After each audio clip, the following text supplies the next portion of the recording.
വാർത്തകളിലേക്ക്. മൂന്നാം ബലാത്സംഗ കേസിൽ രാഹുൽ മാങ്കൂട്ടത്തിലിന്റെ ജാമ്യം തള്ളിക്കൊണ്ടുള്ള ഉത്തരവിന്റെ പകർപ്പ് മീഡിയ വണിന്. രാഹുലിനെതിരെയുള്ള ആരോപണം ഗുരുതര സ്വഭാവമുള്ളതാണെന്ന് ഉത്തരവിൽ പറയുന്നു. രാഹുൽ സാക്ഷികളെ സ്വാധീനിക്കാനും ഭീഷണിപ്പെടുത്താനുമുള്ള സാധ്യതയുണ്ട്. ബാഹ്യ സമ്മർദ്ദമുണ്ടായെന്ന പ്രതിയുടെ വാദം നിലനിൽക്കില്ലെന്നും ഉത്തരവിൽ പറയുന്നു.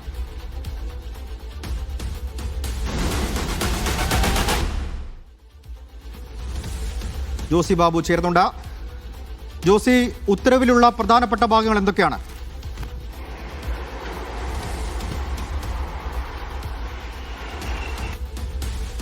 സച്ചിനെ, രാഹുൽ മാങ്കൂട്ടത്തിന്റെ ജാമ്യാപേക്ഷ തള്ളിക്കൊണ്ടുള്ള തിരുവല്ല മജിസ്ട്രേറ്റ് കോടതിയുടെ ഉത്തരവിന്റെ പകർപ്പാണ് ഇപ്പോൾ നമ്മൾ പുറത്തുവിടുന്നതിലും പ്രധാനപ്പെട്ട കാര്യങ്ങൾ ഇതാണ്.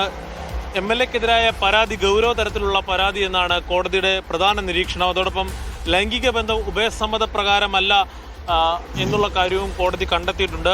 ബലാത്സംഗ കുറ്റം നിലനിൽക്കുമെന്നും ഈ വിധിപ്പകർപ്പിൽ കോടതി പറയുന്നു. പരാതിക്കാരുടെ മൊഴിയിൽ ഒപ്പിട്ടില്ല അടക്കമുള്ള കാര്യങ്ങൾ പ്രതിഭാഗം ചൂണ്ടിക്കാണിച്ചിരുന്നു. അതൊക്കെയും തള്ളി ആണ് കോടതിയുടെ ഈ വിധി ഉണ്ടായിരിക്കുന്നതെന്നുള്ളതും ഏറ്റവും ശ്രദ്ധേയമായ കാര്യമാണ്. അതോടൊപ്പം നടപടിക്രമങ്ങളിൽ വീഴ്ചയുണ്ടായിട്ടില്ല. പ്രത്യേകിച്ച് അറസ്റ്റ് നടപടികളിൽ നടപടിക്രമങ്ങൾ പാലിക്കാതെ എന്നായിരുന്നു പ്രതിഭാഗത്തിന്റെ വാദം. അത് ഈ വിധിപ്പകർപ്പിൽ അക്കാര്യത്തിൽ വ്യക്തത വരുത്തിയിട്ടുണ്ട് കോടതി.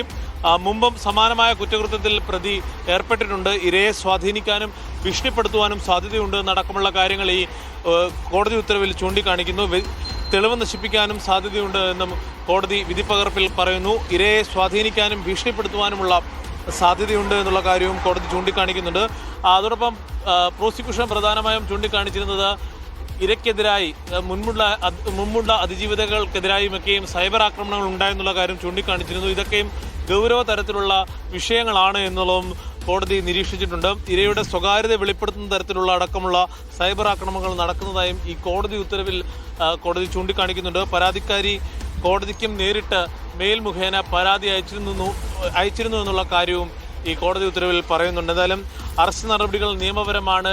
MLAക്കെതിരെയുള്ള കുറ്റം ഗൗരവ സ്വഭാവത്തിലുള്ളതാണ് എന്നുള്ളതാണ് പ്രധാനമായും ഈ വിധിപ്പകർപ്പിലുള്ളത്. നേരത്തെ ഉഭയസമ്മത പ്രകാരമാണ് ലൈംഗിക ബന്ധമുണ്ടായതെന്നടക്കമുള്ള കാര്യങ്ങളായിരുന്നു ഈ പ്രതി രാഹുൽ മാങ്കൂട്ടത്തിന്റെ അഭിഭാഷകർ കോടതിയെ അറിയിച്ചിരുന്നത്. കഴിഞ്ഞ ദിവസം 1.5 മണിക്കൂറോളം നീണ്ട വാദപ്രതിവാദങ്ങൾ നടന്നിരുന്നു. ഇരയുടെ ചാറ്റ് അടക്കമുള്ള വിവരങ്ങൾ കോടതിക്ക് കൈമാറിയിരുന്നു പ്രതിഭാഗം.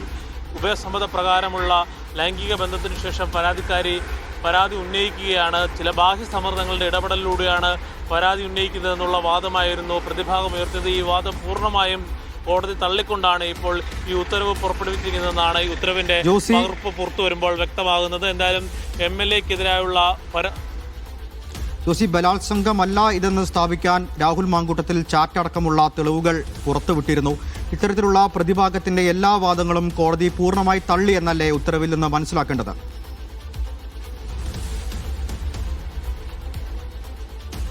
തീർച്ചയായും പ്രോസിക്യൂഷൻ വാദങ്ങൾ പൂർണ്ണമായും അംഗീകരിച്ചും പ്രതിഭാഗത്തിന്റെ വാദങ്ങൾ പൂർണ്ണമായും നിരാകരിച്ചുമാണ് കോടതി ജാമ്യാപേക്ഷ തള്ളിയിരിക്കുന്നതെന്നാണ് ഈ കോടതി ഉത്തരവിലൂടെ വ്യക്തമാകുന്നത്. MLA എന്ന നിലയിൽ രാഹുൽ മാങ്കൂട്ടത്തിന്റെ ഭാഗത്തുനിന്നുമുണ്ടായത് ഗൗരവ തരത്തിലുള്ള കുറ്റകൃത്യമാണ് എന്നതാണ് ഈ കോടതി ഉത്തരവിൽ പ്രധാനമായും പറയുന്നത്. അതോടൊപ്പം ഇരയെ സ്വാധീനിക്കുവാനും കേസിൽ ഇടപെടുവാനും ഒക്കെയും സാധ്യതയുണ്ട് എന്നുള്ള കാര്യവും കോടതി ചൂണ്ടിക്കാണിച്ചിരിക്കുന്നു. അറസ്റ്റ് നിയമപരമാണ്. ബലാത്സംഗ കുറ്റം നിലനിൽക്കും. ഉഭയസമ്മത പ്രകാരമല്ല